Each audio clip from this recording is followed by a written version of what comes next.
sebagai pendengar saja, Miss Yuni. Siap. Miss Yuni, saya ada yang saya pertanyakan. Saya kan sekarang posisi ada di Singapura dan majikan saya itu kan kantornya itu mau pindah di Vietnam.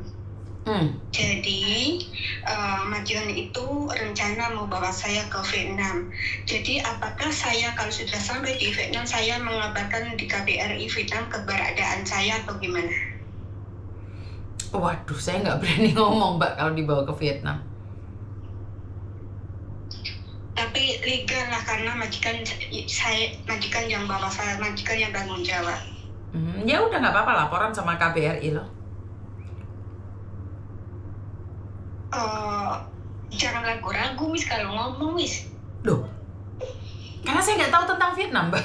Ya, laporan sama pemerintah Indonesia yang ada di Vietnam. Gitu ya. Iya, kamu ya harus laporan. Kalau saya memang ragu, Mbak. Kalau saya tidak mau. Ragu gimana, Miss? Ya, karena saya tidak tahu keadaan di sana, saya nggak berani. Tapi yang untuk safety saya itu serencana, saya tahu kan keadaan saya di sana itu kan negara yang bergejolak kan. Jadi saya itu rencana saya duduk di rumah saja lah, saya tidak kemana-mana gitu. Saman udah tahu itu negara bergejolak, pingin ke sana. Iya, sudah paham. Sudah paham, tapi Saman pingin berangkat, ya monggo loh. Karena yang saya itu kan karena ada saya tahu majikan saya ya, karena beliau kan businessman gitu kan. Jadi saya percaya dia tanggung jawab saja gitulah. Oke. Safety nggak, Miss? Loh, kok tanyanya sama saya? Wong kamu tadi kan saya tanya nih, kamu percaya sama majikan?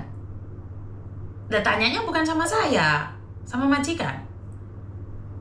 Iya, iyalah, nanti saya tanya sama karena beliau kan sudah ada di Vietnam kan sekarang, yang laki-laki, karena yang belum pindah ke Vietnam karena masih ada anak yang sekolah ada di sini gitu. Siap. Oke, nanti saya tanyakan ke majikan lah di sana safety nggak gitu ya, Miss? Pasti majikan ngomong safety dong. Kan kamu sendiri aja bilang itu negara bergejolak. Kamu masih nanya. Kamu nanya.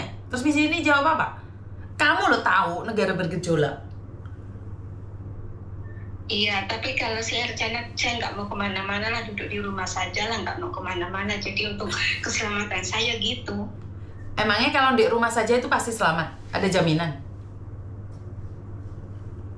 Hanya tinggal di rumah saja ada jaminan kalau selamat? Kalau tiba-tiba datang diculik?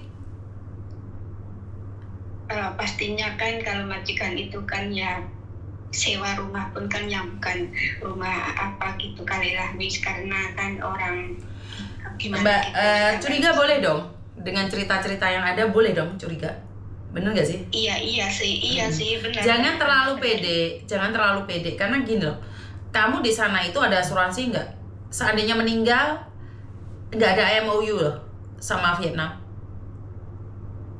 Tapi tadi kemarin itu kan saya ditanya, kamu mau jadi kalau kamu tidak dapat majikan di Singapura, apakah kamu mau jadi ikut saya ke Vietnam? Karena saya pikir-pikir itu saya sudah nyaman sama dia, saya sudah tahu dia.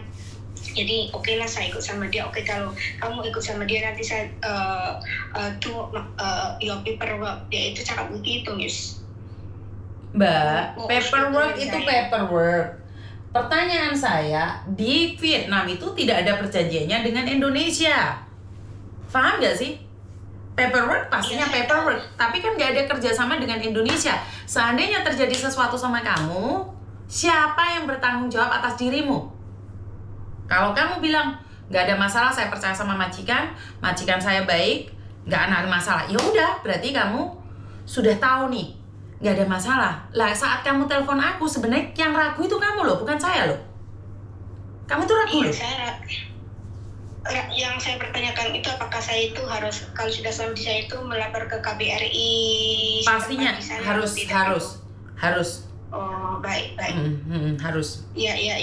Ya, oke lah, ini Bismillah saja. Nanti kalau misalkan saya sudah sampai di sana. Bagaimana sehat-sehat terus sama Miss Yuni. Oke, siap, I love you. Saya tunggu ya sayang ya. Oke, bye. Ayo, bye-bye. Yang ragu itu kalian, bukan saya loh. Karena gini loh, setiap langkah kalian ragu, kalian pasti mencari pembenaran. Bukan minta solusi, tapi mencari pembenaran atas apa yang kamu lakukan. Dia nggak butuh solusi, dia hanya butuh didengar dan dibenarkan. Kebanyakan orang itu nggak butuh solusi, kawan-kawan. Jadi kadang-kadang banyak bilang, Miss saya butuh solusi. Enggak, kamu tuh nggak butuh solusi, apalagi perempuan. Perempuan itu nggak butuh solusi. Perempuan itu hanya butuh didengar.